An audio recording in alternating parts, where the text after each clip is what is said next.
Hi, this is Health Director Meggan Eldredge with some tips and tricks on isolation and quarantine. These two terms are used for COVID-19 when you've either been exposed to someone who has tested positive for the virus, or if you yourself have tested positive for the virus. First, we're going to go over isolation.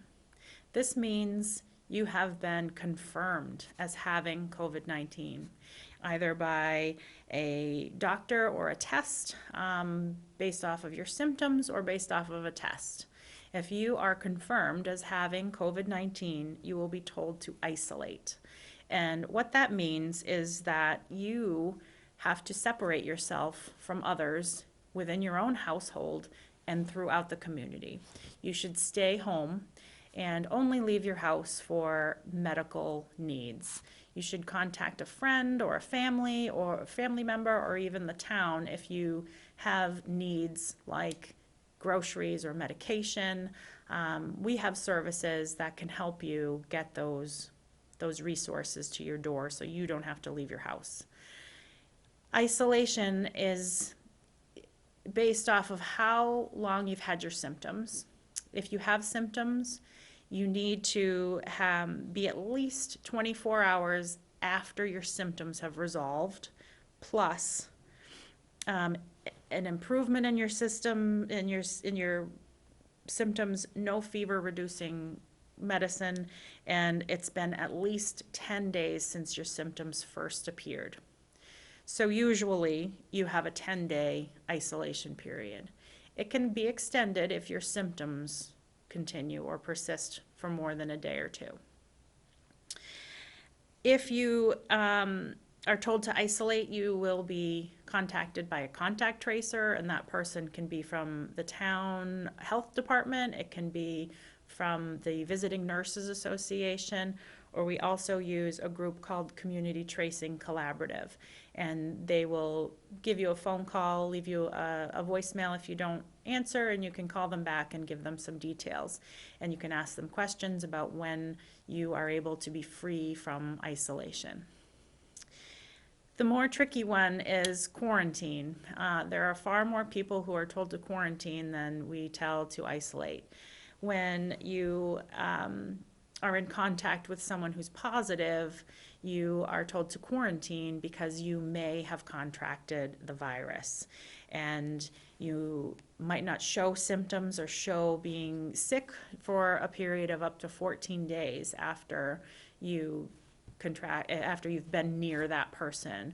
And being a close contact is the way to become a quarantine requirement if you are near someone who's been positive. So this is where social distancing comes into play. You wouldn't have any close contacts if you are wearing your mask, staying at least 6 feet away from other people. But in some cases that's not possible, and you are in contact with someone for more than 15 minutes in a close proximity area, and they may become positive. And in that case, you'll be identified as a close contact and told to quarantine.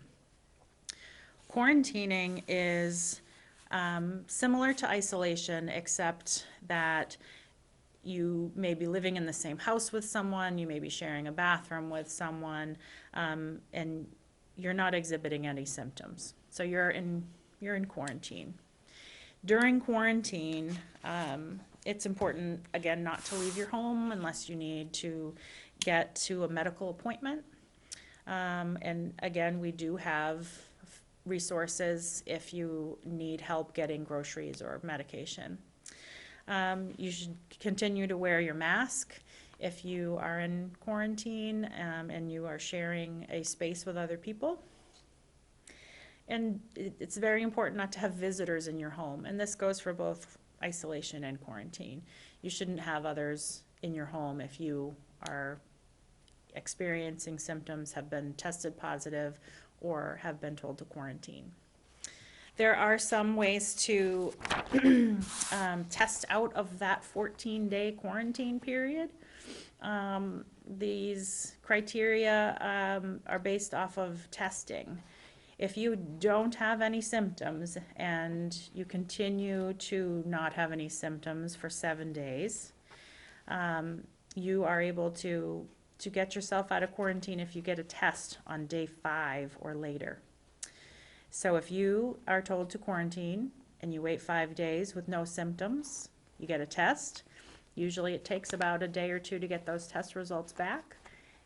So on day 7, no symptoms, you still have to social distance and monitor your health, but you can be released from quarantine if you have no symptoms.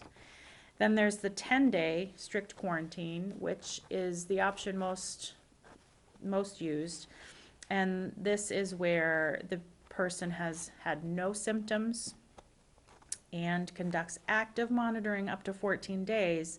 But on day 10, if you still have no symptoms, you are able to be released from quarantine. And this is based off of being told by that VNA, Board of Health, contact tracer, that you are free to clear quarantine. The last option is 14 days of strict quarantine, and this is whether or not you are tested positive, even if you do have a negative COVID test, after 14 days, you can be released from quarantine as well. This is the best gold standard option. However, if you do have to get back to work, if you do have other obligations, the 10-day quarantine is allowed. 14 days is preferred. 10 days is allowed if you have no symptoms. And the 7-day quarantine is also allowed if you test negative on day 5 or later. Those are some information on quarantine and isolation. Stay social distanced and wear your masks, and let us know if you have any questions. Thank you.